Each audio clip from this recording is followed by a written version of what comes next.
오늘 말씀을 준비하면서 추석에 맞는 말씀을 어떻게 준비할까 하다가 그냥 제가 계속해서 연속 설교하고 있기 때문에 디모데 전서 6장 1절에서 10절까지의 말씀을 듣겠습니다. 그리고 그 말씀 가운데서 혹시 저희가 이 명절에 새길 말씀이 있으면 좋겠다라는 생각으로 말씀을 준비했습니다. 디모데 전서, 디모데 후서는 우선 디모데에게 바울이 개인적으로 보낸 편지입니다. 개인적으로 보낸 편지이고, 특별히 이제 오늘 읽은 본문은 교회의 지도자들, 특별히 이제 5장 17절부터 계속되어 있는데요. 교회의 지도자들, 특별히 이제 장로들, 목회자들을 세우면서 그들로 하여금 어떻게 하라라는 내용이에요. 그러니까 오늘 본문은 사실은 우리가 일반적으로 모든 사람들에게 적용하기는 좀 힘들지 않겠는가. 물론 모든 성도가 이 말씀대로 살면 더할 나위 없게 좋겠죠. 우리 언덕교회는 일당백 정신으로 적어도 다른 교회 교인들보다는 지도자적 위치에 있다라고 스스로들 생각하시고 또 우리가 그렇게 인정을 하시니까 오늘 말씀을 나에게도 적용할 수 있다 이렇게 생각하면 더 좋겠습니다. 성경을 읽을 때 큰 시험에 드는 주제 가운데 하나는 바로 이 노예제도에 관한 것이죠. 현재를 살고 있는 우리들은 역사를 통해서 노예제가 부당한 제도라는 것 사실을 누구나 인정하고 있습니다. 그런데 성경은 고대의 노예제도를 그대로 인정하고 있다는 사실이 성경을 좀 진지하게 좀 읽고 성경을 하나님의 말씀으로 읽고자 하는 이 진실한 그리스도인들에게 당혹감을 일으킵니다. 오늘 본문에서도 바울은 노예제도 자체에 대한 언급은 없고요. 종으로, 노예로 살고 있는 그리스도인들에 대한 지침만을 주고 있습니다. 다른 본문에서는 그래도 종과 주인, 노예와 주인 양쪽에 상호적인 행동 지침을 주었는데 오늘 본문은 종으로 살고 있는 그리스도인들만을 향해서 실제로 에베소서 종된 것을 기억하면서 아래에 있는 종들을, 노예들을 부려라 이렇게 알려주었죠. 오늘 본문은 그런데 노예들에게만 지침을 주고 있습니다. 아까도 말씀드린 것처럼 이 본문이 갖고 있는 특징을 생각해 본다면 바울이 디모데에게 개인적으로 쓴 거고 특히 교회의 일꾼들을 세우면서 이렇게 가르쳐라 라고 한 것으로 보아서 오늘은 교회 지도자들에게 주는 말씀으로 생각해야 됩니다. 그러니까 장로의 임무를 맡은 노예들입니다. 장로의 또는 교회 지도자의 역할을 맡은 종입니다. 그러니까 교회에서는 지도자지만 사회에서는 노예입니다. 바로 그런 사람들에게 오늘 준 말씀이기 때문에 그렇습니다. 교회에서 지도자로서 장로로서 그리고 연장자인데 사회에 나가면 노예예요. 종으로 사는 사람들이 그의 주인을 대하는 태도에 관한 것이 오늘의 본문이죠.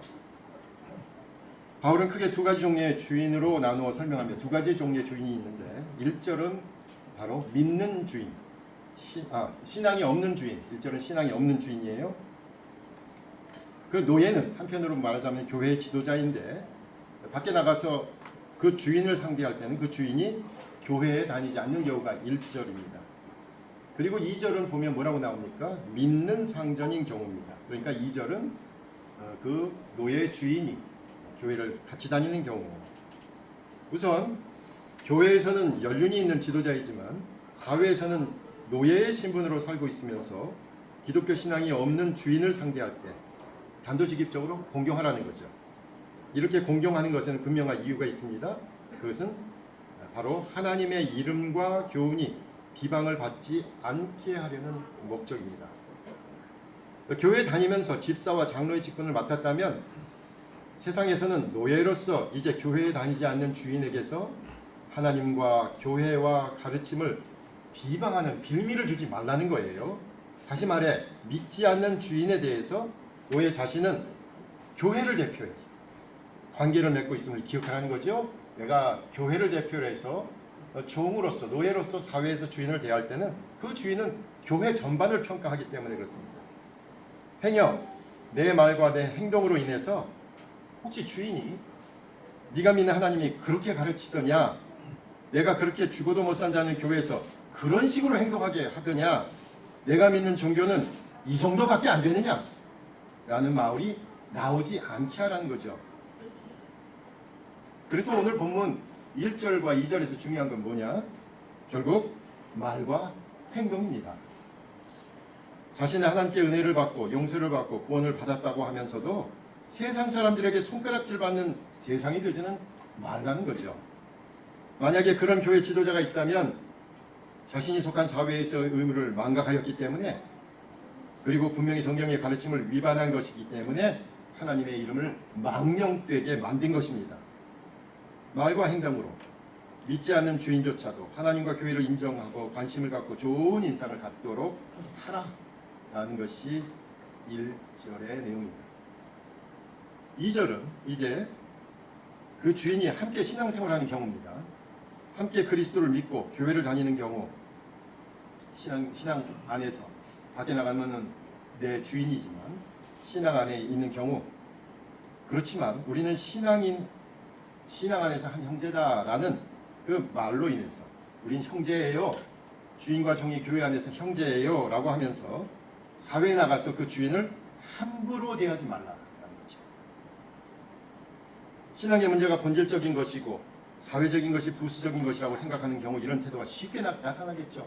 신앙이 본질이야, 신앙이 궁극적인 것이야, 이게 영원한 진리야, 사회는 변해, 그러니까 교회에 따라야 돼 라고 하면서 사회에 나가서 자기의 주인한테 함부로, 우리 형제 아닙니까? 막 이렇게 함부로 하는 경우가 나타날 수 있다는 것이죠.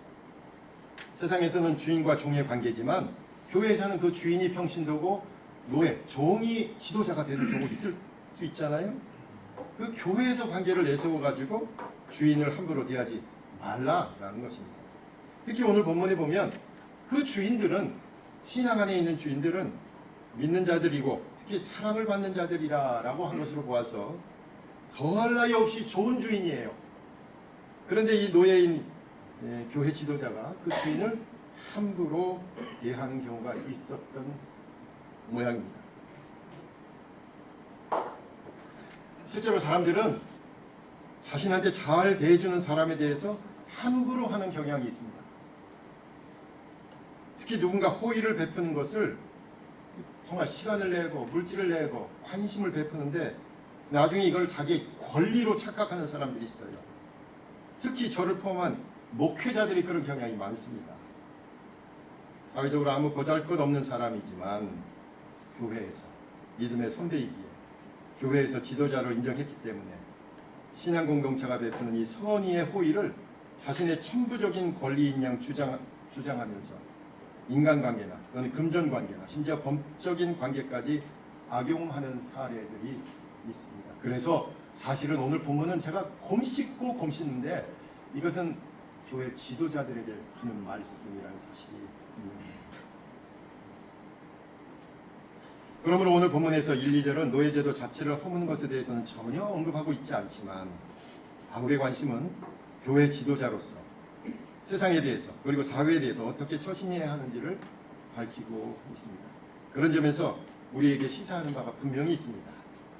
교회 지도자들이 사회적인 평가, 사회적인 의무, 공공 의무를 분명히 하라는 거죠.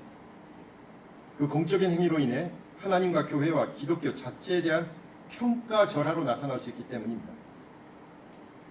오랫동안 기독교 신앙을 지켜왔고 교회를 삶의 준거 집단으로 인정하면서 살고 있다면, 더욱이 신앙의 지도자로서 가정과 교회에서 인정을 받았다면 이제 사회에 대해서도 그의 말과 행동을 통해 예수 그리스도를 드러내라.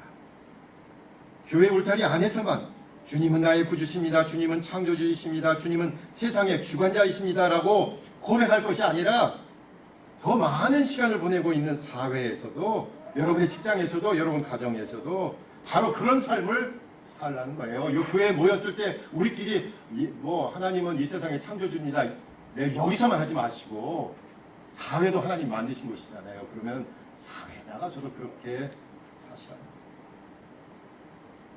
우리를 변화시키신 예수 그리스도께서는 우리를 온전히, 완전히, 그리고 철저히 변화시키셔서 우리가 속한 사회에서 특히 세상 사람과는 질적으로 다른 더 높은 도덕적이고 윤리적인 기준을 드러내며 살라고 말씀하고 계십니다. 그것이 성령의 능력입니다.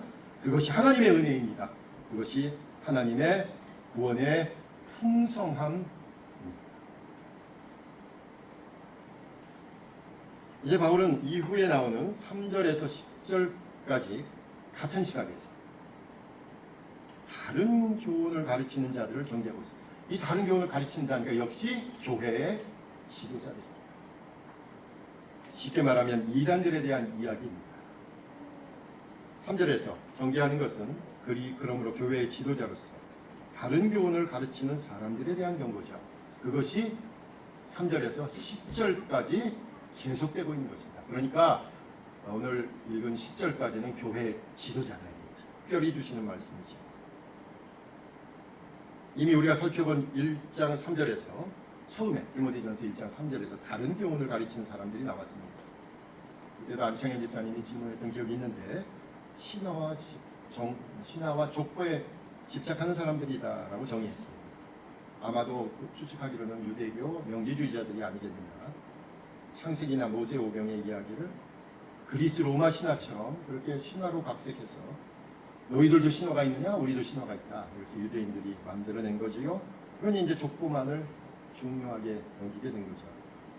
누가 누구를 낳고 오늘 이따가 공동체 성경 읽기에서도 족보 얘기하겠습니다만 그게만 중요하게 된 거예요. 갈라디아서 1장 6절에도 이 다른 복음이라고 해서 예수 그리스도의 사역과 그분에 대한 믿음으로 구원받는다라는 이 명제, 예수 그리스도의 사역과 그분에 대한 믿음으로 구원받는다라는 이 단순한 명제를 분명히 밝히지 않는 사람들을 다른 복음이다 이렇게 말하고 있습니다. 오늘 본문에 보면 그 다른 교훈, 이단, 바른 말 하지 않는 사람입니다. 건전하고 경건한 말을 하지 않는 사람이에요. 건전하거나 경건한 말을 하지 않는 사람이에요. 오늘 본문의 표현에 보면 이렇게 되어 있어요. 예수 그리스도의 말씀과 경건에 관한 교훈을 따르지 않는 사람. 예수 그리스도의 말씀과 그 경건에 관한 교훈을 따르지 않는 사람입니다. 오늘 본문은 분명하게 말합니다. 결국 이단은 이 두 가지를 지키지 않는 사람입니다. 첫째는 예수 그리스도의 말씀을 전하지 않는 사람, 그 말씀이고요. 둘째는 예수 그리스도의 경건을 따르지 않는 사람. 말씀과 경건입니다. 그래서 말씀과 경건이 이단을 구분하는, 이단을 극복하는, 이단이냐 아니냐 이 두 가지가 말씀과 경건. 여러분 근데 주의 깊게 볼 게 있어요. 요즘 이단 논쟁 여기저기서 많이 일어나는데 우리는 이단 그러면 교리의 문제만을 생각하는 경향이 있습니다. 그래서 그 이단의 잘못된 것을 이론적으로, 논리적으로 그리고 교리적으로 지적하려고 합니다. 그런데 오늘 본문에서는 그 이단의 교리에 대해서는 구체적으로 언급하고 있지 않아요. 도대체 이 다른 교훈이 뭘 가르치는지를 알려주고 있지 않아요. 이단이 도대체 무엇을 가르치고 있는지 말하고 있지 않습니다. 오히려 이렇게 그들의 행동 양태에 대해서 얘기하고 있어요. 교리를 들먹이면서 교만하여 아무것도 알지 못하고 변론과 언쟁을 좋아하는 자, 그리고 투기와 분쟁과 비방과 악한 생각을 내는 사람, 이렇게 말하고 있습니다. 우리는 흔히 이단 그러면 접근하는 방법이 교리, 그래서 그렇게 가는데 오늘은 이단 구분법이 전혀 달라요. 간단하게 말해서 교리적으로 예수 그리스도를 통한 구원을 말하지 않는 사람이라 이거죠. 그리고 논쟁을 통해서 상황을 악화시키는 사람이라고 되어 있습니다. 예수 그리스도를 통한 구원이란 이 단순한 명제를 분쟁과 비방의 형태로 변질시키는 사람입니다. 그래서 예수 그리스도에 대한 이야기만 나면 악한 생각이 뿜어져 나오는 사람입니다. 그런데 그 악한 생각은 바로 실천의 영역에서 드러납니다. 도대체 잘못된 교리를 통해 생기는 악한 생각은 뭘까요? 오늘 본문을 보면 이단을 구별할 수 있는 근거를 교리를 통해서 논리적인 설명으로 알고 싶은 것이 우리의 바람이에요. 저나 여러분은 교리적으로 뭐가 잘못됐어 그래서 이단이야 라는 바람인데, 본문은 교리를 통해서 이단을 밝히려고 하니까 오히려 악한 생각으로 치닫더라는 거예요. 그래서 분명한 이단 구분을 오늘 본문은 다르게 제시합니다. 그것도 5절에서 10절까지 아주 길게 그 잘못된 지도자, 그가 가리키는 잘못된 다른 교훈, 이단, 그 구별법을 반복해서 자세하게 5절부터 10절까지 얘기하고 있습니다. 이단을 교리로 구별하여 말하라고 하면 서로 진흙탕 싸움처럼 변론과 언쟁과 투기와 분쟁과 비방과 악한 생각이 납니다. 그래서 분명한 이단 구분법을 오늘 본문에서 가르쳐주고 있는데, 그것은 바로 이단들은 경건을, 신앙생활을 이익의 방도로 생각하는 자들이라고 고발하고 있습니다. 이단은 교리 논쟁으로 구별하기가 참으로 어렵지만 이제 그들의 실천적인 모습에서 분명하게 드러납니다. 그것은 바로 경건생활, 신앙생활을, 기독교 신앙을 세속적인 이익의 방도, 뭔 수입이 생기는 것으로 삼으려는 사람들입니다. 디도서 1장 11절에서도 바로 세속적인 이익을 위해 신앙을 들먹이는 사람들을 이렇게 표현했습니다. 그들의 입을 막을 것이다.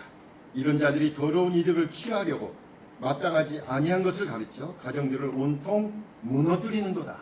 디도서에서도 바울은 경계합니다. 그러므로 이단은 그 복잡한 가르침이나 교리 논쟁을 통해서보다는 그들의 실제적인 실천의 영역에서 분명히 드러난다는 것이 오늘 본문에서 강하게 암시한 것이죠. 특히 이단은 세속적인 이익을 얻기 위해 가정을 무너뜨리고 교회를 파괴하며 결국 기독교를 좀먹는 이들이라고 말하고 있습니다. 다시 말해서 다른 교훈과 비교되는 진정한 경건, 진정한 믿음, 진정한 신앙은 추상적인 교리에서보다는 실천적인 영역에서 구별됩니다. 오늘 본문을 저도 이제까지는 기독교의 경제관이다, 이 복음주의 경제 이론이다 라는 제목으로 생각하기도 했었습니다. 그런데 오늘 본문에서 핵심은 다른 교훈과 진정한 도움의 차이는, 이단과 정통 가르침의 차이는 바로 그 신앙생활의 동기와 목적에서 나타난다라고 말하고 있습니다. 그러면 진정한 복음, 진정한 신앙은 뭡니까? 그것은 단적으로 자족하는 마음입니다. 6절에서 10절까지를 관통하는 단어는 바로 이 자족하는 마음입니다. 이 자족하는 마음이 있으면 진정한 복에 참여하는 자이며, 세속적인 이익을 추구하면 다른 교훈, 즉 이단이 되는 거죠. 자족하는 마음을 놓치게 되면 바로 따라오는 것이 9절에 부하려고, 부자가 되려고 하는 마음입니다. 저는 오늘 이 대목을 어떻게 설명해야 되는지, 그럼 여러분 돈 벌고 여러분 직장에서 열심히 일하는 걸 다 이단인가요? 그렇게 생각해야 되나 했는데 분명한 게 있어요. 아까 제가 단서를 달았잖아요. 교회 지도자가 되려면 분명히 이 대목을 유심히 보라는 거예요. 저는 오히려 세상에서 열심히 사업하시는 분에게 해당하는 부분은 아니라고 보여집니다. 교회 지도자가 되려면 모름지기 이 말씀을 읽어라. 그러므로 단적으로 말해 이단은 부자가 되려는 마음과 돈을 사랑하는 모습으로 교회 지도자가 부자가 되려고 한다든지 돈을 사랑하는 모습을 보인다면 그는 이단이다 라는 것입니다. 다시 말해서 이단은 그들이 부하려는 동기와 돈을 추구하는 목적에서 가정을 파괴하고 사회를 무시하며 국가를 혼란에 빠뜨립니다. 바로 이런 기준으로 그 지도자의 이단됨을 분별하라라는 것이죠. 여기서 제가 여러분에게 소개해드릴 설교가 한 편 있습니다. 존 웨슬리 목사님이 1750년에 설교집에 실은 관용정신이라는 설교입니다. 캐톨릭 스피릿, 관용정신, 이렇게 번역이 됐어요.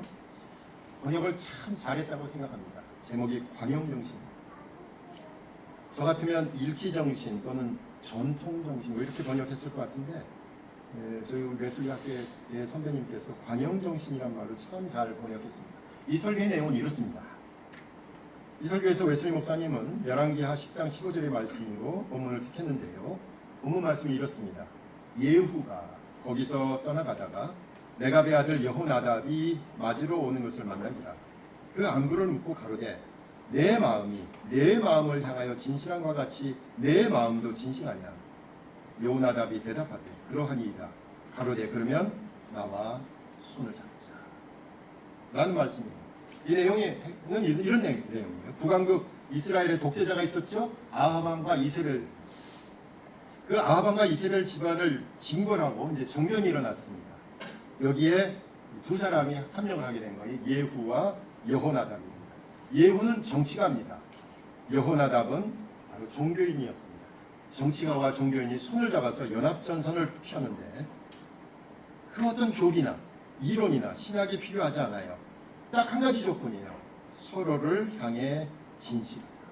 서로를 향해 진실하냐. 바로 그것 하나 있습니다. 서로를 향해서 진실하면, 다시 말해 하나님에 대한 경외심, 예수 그리스도에 대한 믿음, 성령을 통한 사랑을 체험하고 있다면, 지금 그런 체험을 하고 있다면 서로 손을 잡는 것입니다. 각자 하나님의 진실한 모습이 도대체 어떤 모습이냐 다를 수 있습니다.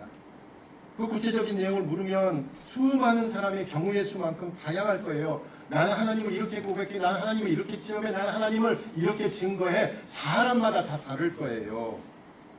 그렇지만 서로가 진실한 신앙이 있다고 신뢰할 수만 있다면 그 다양한 것은 서로의 견해 차이로 남겨두자라는 거지. 여러분, 교리는 복잡하지 않습니다. 교리는 단순하고 분명합니다. 그렇지만 그 교리에 대한 해석과 견해는 다양합니다. 반드시 내가 생각하는 방식대로 말하지 않고, 그렇게 설명하지 않고, 그렇게 증명하지 않는다고 손을 못 잡을 이유가 없다는 것입니다. 여러분, 기독교 역사 한번 돌아보세요.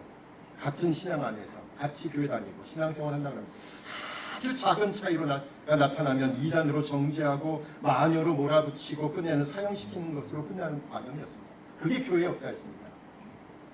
세례를 주는 방식이 다르다고 죽였습니다. 예배를 드리는 순서가 다르다고 죽였습니다. 하나님의 창조 세계에 대한 설명이 다르다고 이단이라고 합니다. 사회적 약자를 돕는 방법이 다르다고 이단이라고 합니다.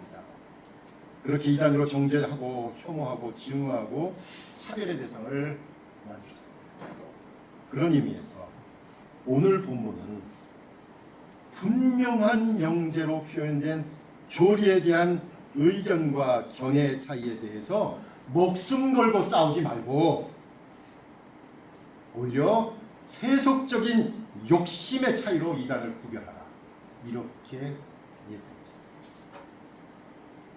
예수 그리스도의 삶의 모습을 자신의 경제적인 이해관계로 바꾸어 사업을 하거나 교회를 일가친천의 사업작으로 만들고 교회의 부동산을 투기의 대상으로 만드는 그런 사람 아니라는 거예요. 하나님에 대한 경외를 자기 목회자에 대한 말에 대한 복종으로 만들어서 협박과 공갈과 싸움을 붙이는 사람 더구더구나 아니고요. 성령의 은혜를 경제적으로 선진국은 하나님 나라고 경제적으로 어려운 나라는 사탄의 나라라는 이분법으로도 보는 사람은 절대로 아닙니다. 오히려 이 사회에서 가장 어려운 사람, 그 사람들의 시각에서 세상을 바라보는 사람들이 진정한 복음의 사람. 그것이 예수님의 시각입니다. 오늘 본문은 분명하게 말합니다. 세속적인 의미에서 부자가 되려는 것을 하나님의 축복과 동일시하는 그 어떤 번영신앙이나 축복신앙은 이단적이라고 말합니다.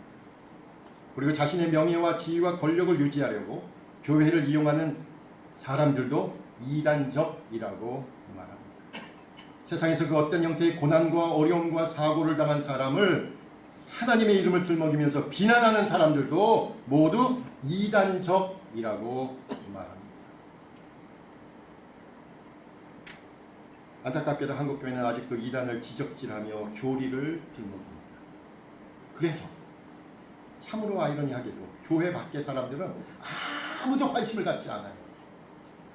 교회를 다니지 않는 사람들은 관심도 없고 무시하고, 아이고 자기들끼리 북치고 장구치는구나, 자기들끼리 짜고 치는구나, 그런 생각하는 내용들이에요. 여러분, 우리는 분명히 알고 있어요. 기독교 교리는 명제의 형태로 아주 단순하게 표현되어 있습니다. 우리가 매번 기억하는 사도신경, 그리고 몇 개의 신앙 고백이 전부입니다. 다시 말해서 하나님과 예수 그리스도와 성령에 관한 것이 전부입니다.